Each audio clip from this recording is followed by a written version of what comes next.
thank you so much for that warm welcome, Alice, and good evening. It's tremendous to see so many people face to face in this really fabulous, extraordinary 独一无二的空间, as we like to say. It is truly unique.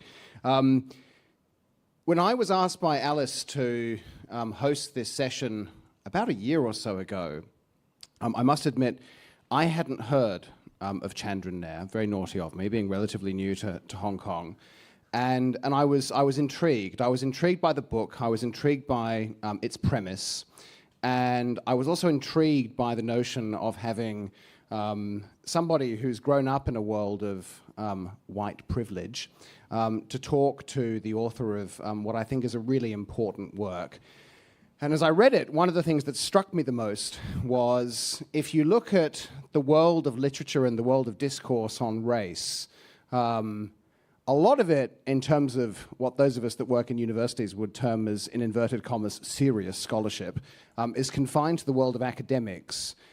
And I think what Chandran has done is that he has not only bridged that gap, but he has actually delivered something which is original and intellectually rigorous in its own right. Some of the people have asked me, why did I write the book? What triggered it?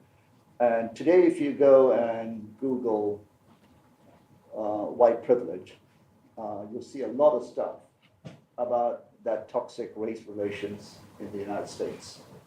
You get a lot of stuff about Karens and Karens yelling at black men and all of that stuff, and all of that. And it's all very important, a lot of Black Lives Matter stuff. But if you Google global white privilege, I should have done it before I wrote the book, I didn't. It's the only thing that comes up, is this book. So no one actually looked at the idea of a global white privilege because it was so difficult to try and think about it. So I was fairly pleased that today if you Google global white privilege, it's the only thing that comes up, almost nothing else. So you all know the horrific events around the murder of George Floyd in 2019. And during that time, after a few months, as you know, the Black Lives Matter movements call for justice and about equality, etc., took on a kind of global twist on the streets of London, Cambridge, universities all over the world. People said, let's take down the statues of Cecil Rhodes and all of those people.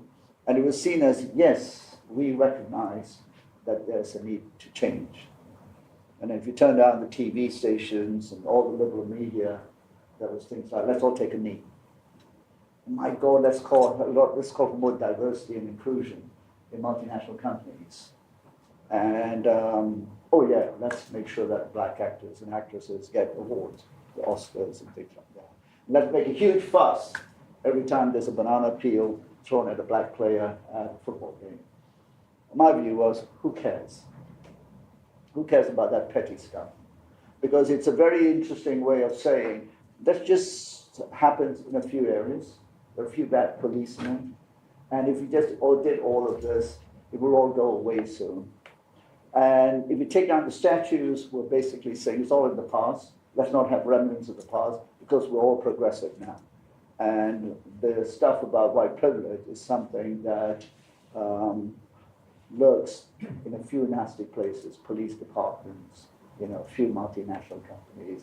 But the world has progressed, and we, the Western world, are championing equality and all of those things.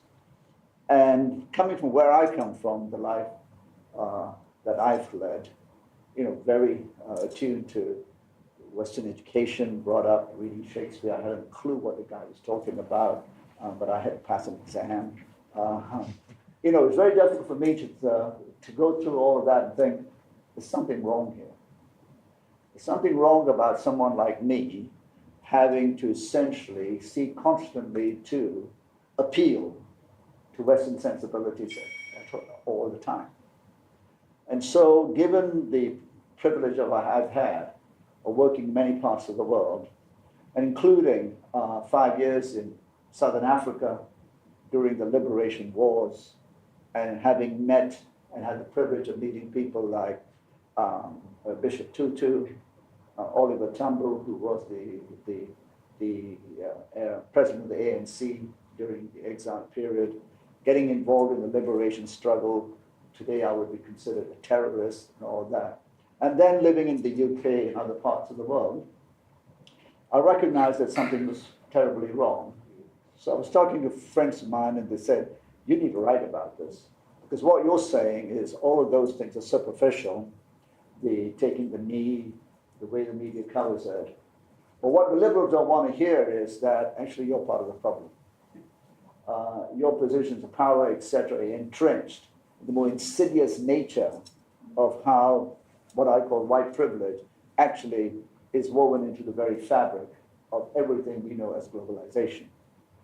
So then I thought, okay, I should write something about it, because I didn't want to write something so pertaining to what was happening in the United States, because I didn't feel qualified to do that. Although I could say I understood what racism and class war looks like and where economic power comes from based on my time in Southern Africa.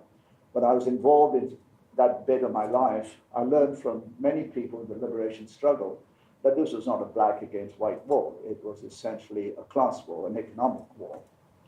And the reluctance of whether it was Ian Smith in Rhodesia or these Afrikaners in South Africa, it was about retaining economic power control. And that's no different anywhere else. So I wrote a piece about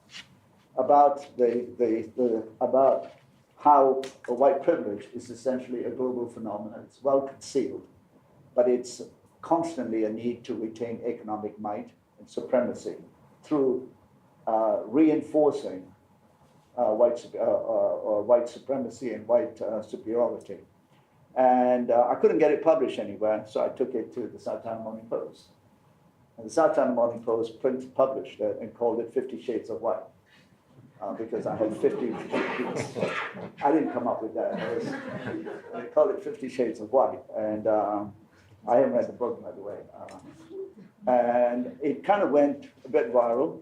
And my publisher of my second book called me up from San Francisco and said, do you want to turn this into a book? And I said, really?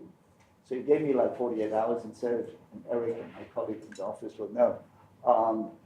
I said, okay, I'll give you 48 hours. And I thought, okay, I'll write this book. And all I wanted to do was take that article where I outlined 9 spheres of globalization that all of us think as the norm, and dissecting it into where embedded in it is white privilege. And so I covered 9 spheres of globalization, starting with geopolitics, of course, from the 5 eyes to what's going on today, to explain why the Western world is today petrified by the rise of another civilization. And today they're petrified because for the first time in 500 years, the West is confronted with the rise of a non-Caucasian civilization. It's the first time. So I tell my American friends, I understand your fear, but suck it up. That's how it is. You don't know how the rest of us felt for a long time. So I wrote about that, and that's a chapter on that. And then the other area I wrote about, coming from a business background, having been in Hong Kong a long time as well, was in the business area, and I called it a non-level playing field. So if you read that chapter, you'll see I talk about the entire global architecture of international business and finance is essentially run by white people. The big 4, white guys. Rating agencies, white guys. You want to do an IPO, you have to go to one of the big 4. You can't go to Ali, Wong, and Krishna. You have to go to Ernst & Young, right? Last I knew, Singaporeans could do maths. I mean, you could trust them to do proper audits, but that's not good enough. If you want to do an IPO, your law firm cannot be Krishna, Ali, and Wong either. It's got to be Clifford Chance or one of those. Look through all of it, and I sort of dissected that whole thing. And so the whole level playing field, there's no level playing field, and it's all contained. The big 4, or big 5, I forget what the name is, for the consulting firms, they're all Western consulting firms. It's tightly knit, they keep it. So when Uncle Sam says we're going to sanction these guys, everyone, follows the line. And similarly, when you look to the multilateral institutions, they're all very much the same, from the IMF to the World Bank, etc. The IMF chief has always got to be a European. They kind of made it nice. We got women too, so it appeases. But like I'm saying, okay, we're the Chinese, we're the black people, etc. No. And of course, the World Bank has to be American too. What's the way to put it? Korean American, but they're Americans. Just like the people confuse race with essentially the way you think. So then I dissected other areas about the telling of history, things we learn about, we teach. I looked at culture.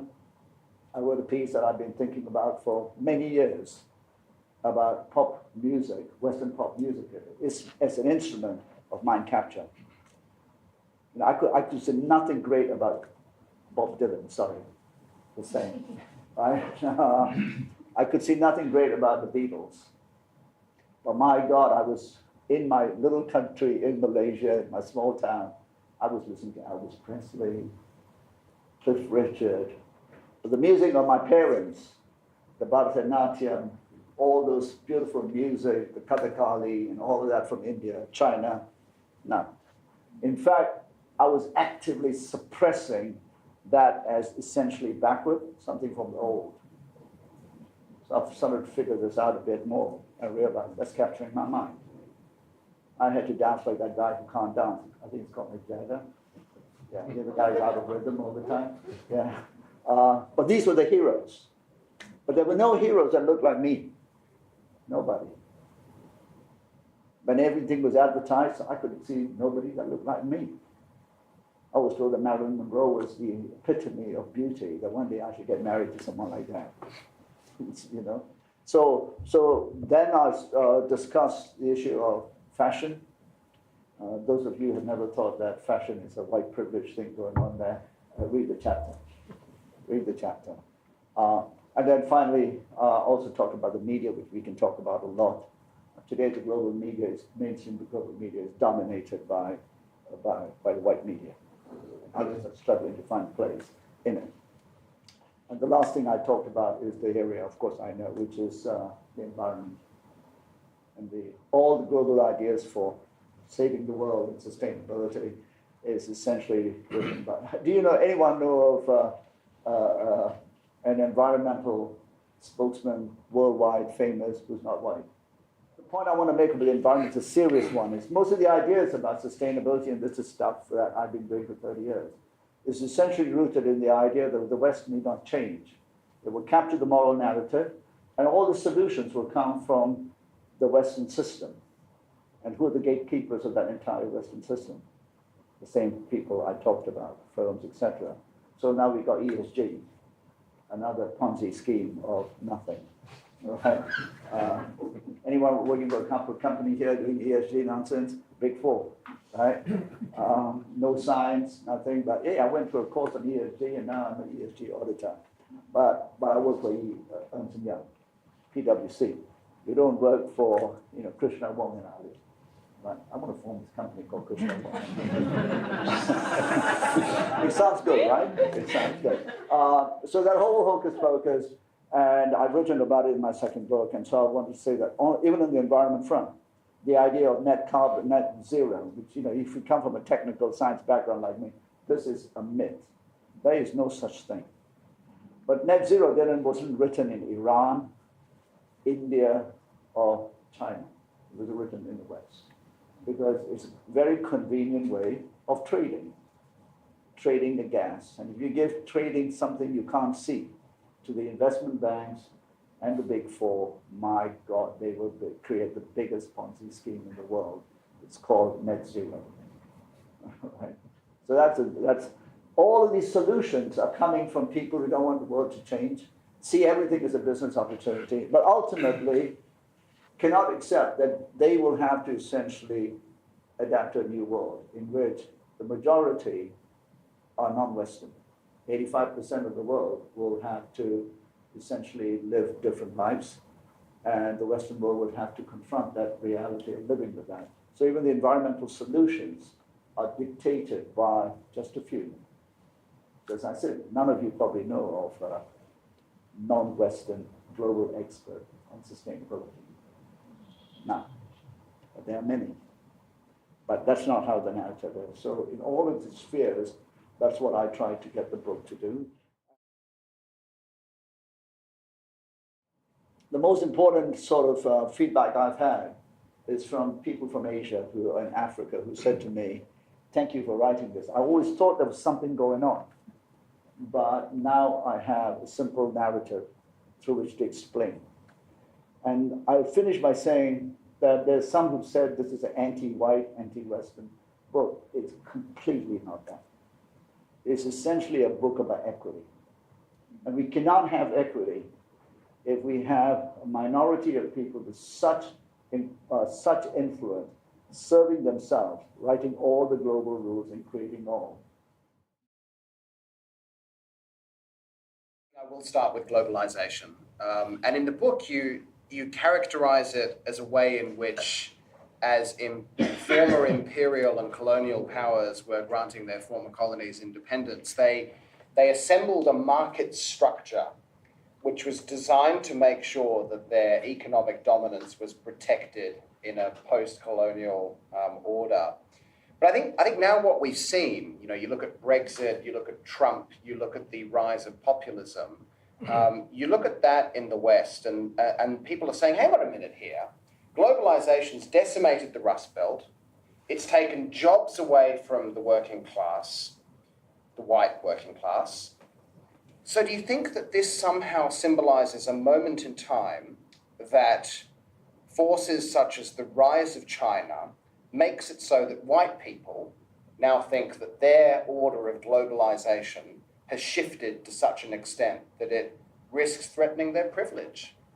Oh, absolutely. I mean, Donald Trump was elected for two reasons. One is the trauma of having a black person in the White House for 8 years. They said, we got to take revenge. We're going to make sure no ants get in the White House again.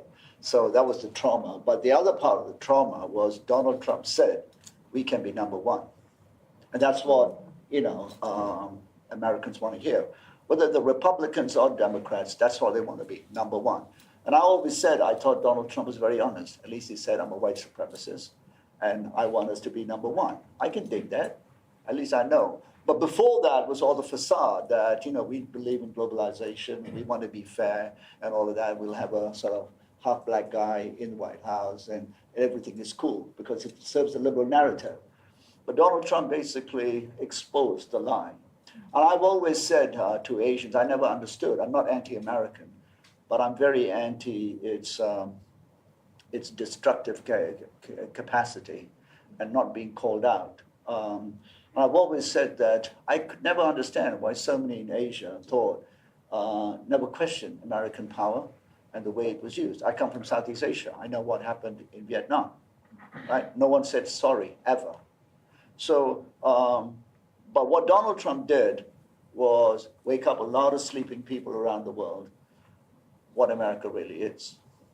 It's a white supremacist nation that will go to any lengths to protect its power, and that power is economic power. So in the book, I talk about the fact that the best way to understand, white privilege is the best way to understand how Western nations and societies seek within and between nations to promote and retain power with the sole view of retaining economic hegemony. That's what it is. So when I'm in Europe, they say, no, we're different from the Americans. I said, yeah, I know, but you're still willing to follow the Americans because the Americans at this stage still believe they can maintain that old world order of white power around the world, control the institutions, and the Europeans are willing to hang on to their coattails to retain that because they don't want to lose that privilege, and thus the alliance. So I was in Europe a few months ago, and I said to the Europeans, and in fact, last week I was talking to 200 diplomats from a European nation, and I said, the best thing you can do is decouple from the United States, have a foreign policy that is independent. But we should be thinking about the reforming of the global system that liberates hundreds of millions of people in Africa, India, Asia, from that tyranny of that system that says our rules or no rules.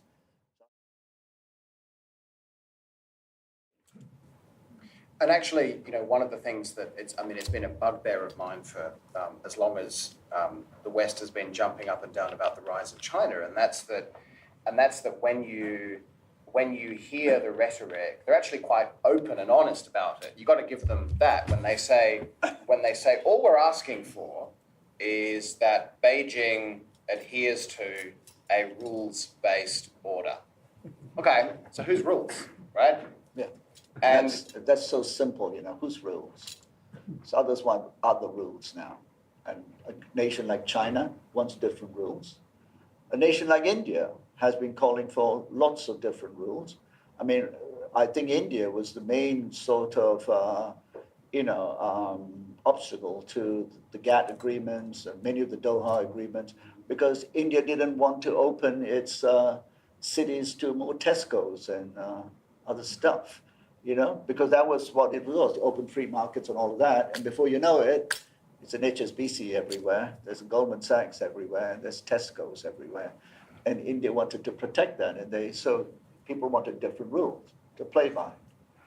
And that's what's happening in the world today, a demand for different rules. But many of us are attuned to the fact there's only one set of rules, and those rules were set by the post-colonial powers, and it must be so good. Well, it's turning out to be very unfair, and others want multiple rules that serve their needs as well.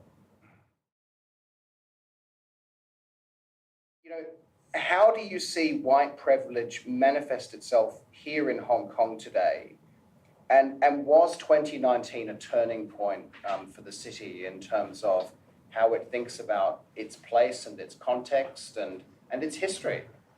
Yeah, I came to Hong Kong before the handover in 1990. I don't think anyone needs to be told that it was essentially a colony. And so white people had privilege. It's very simple. I was a member of the football club, and there were a few Chinese people. I left the football club after 2 years because I saw people telling helpers that they couldn't come to the swimming pool. I said, I thought I left this in South Africa. I thought we fought for this stuff, and it was still happening. So I think we all know that's happening. But the club thing, before I get to the universities and students, the club thing is very interesting. Rich people in the richest, like the Brits, they don't show wealth because they're so confident in what they have. All the slaves are out of sight. They're working in the Cameroon, picking cocoa. I own a chocolate factory, but nobody knows. I own the tea plantations in Assam, but nobody knows. So they don't need to show wealth anymore. So they can be, but the insecure, the new wealthy, the people from all the colonies, they want to show wealth. So I often argue that the decolonization process was the elites. This is my country too. The elites say, I want the colonial rulers out, but my God, I want to be like them. Why? Because they were educated like that. They went to the schools. That's all they know. They know nothing else. And so they want to be like them. Then next thing, they adopted the East India Company model, which is the economic model of our world, which is an extractive model. Right? So that economic model then became legitimized with all the new language. So you don't have to essentially employ slaves anymore or underpaid labor and rubber tappers. Now you can control it through different things. Then you have supply chains, which is essentially a way of externalizing the costs to places you can't see, right? So all the underpricing. So the rich always then, the non-white rich people in the developing world post-colonial era not knowing anything else, read Shakespeare, you have to drop a bit, few words from Macbeth at the cocktail party to be seen to be educated, etc. We all know that gig. You read Burns and all of that. Otherwise, you must be a peasant. So you do all of that, you seek legitimacy because you're insecure. Because you wanted so much to be like this. You want to be like this. So that's a real problem we still suffer from. And I think I say this openly because, and I say this delicately, but white people don't know this. But the Asians know this. They know what I'm saying. And some of them get angry with me like, oh man, how come you let the secret out? This is supposed to be all of us keep this together in the club. So that's a problem. So then to the education bit. So the whole thing is, get our kids to the Ivy League. And where do they come back to when they finish? They go to the Ivy League, the Flat Earth Society, Harvard Business School, etc. And they come back to Hong Kong as stormtroopers, work for Goldman Sachs.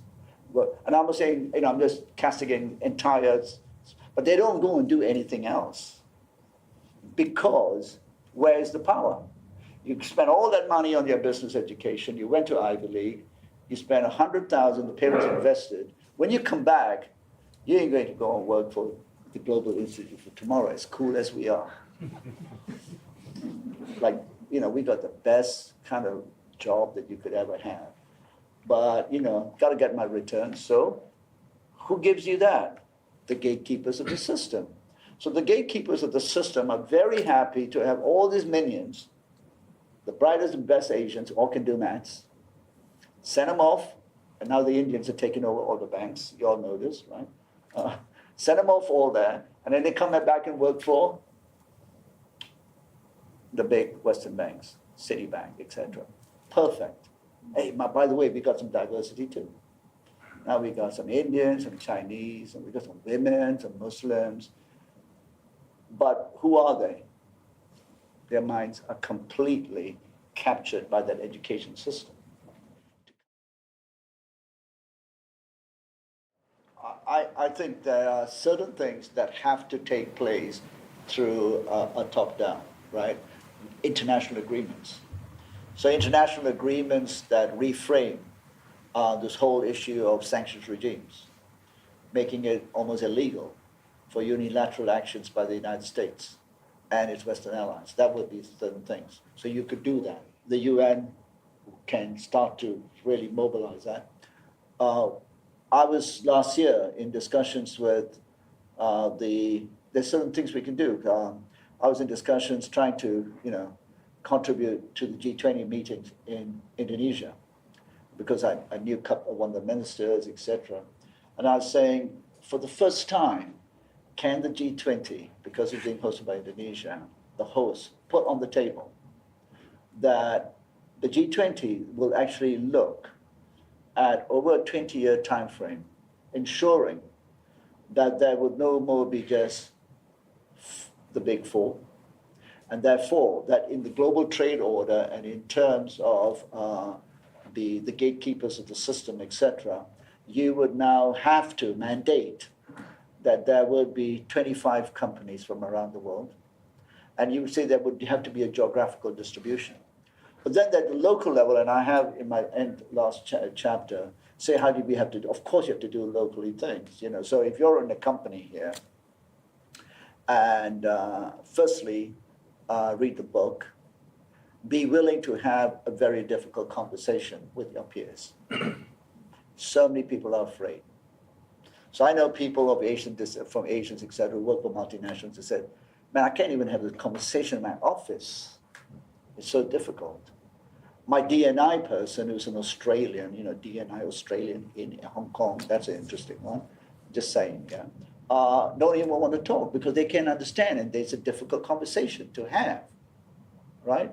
So if you work for a company, take one of those topics, and I do give you, if you're in public policy, if you work for government, if you work in a multinational, you work in academia, just bring it out.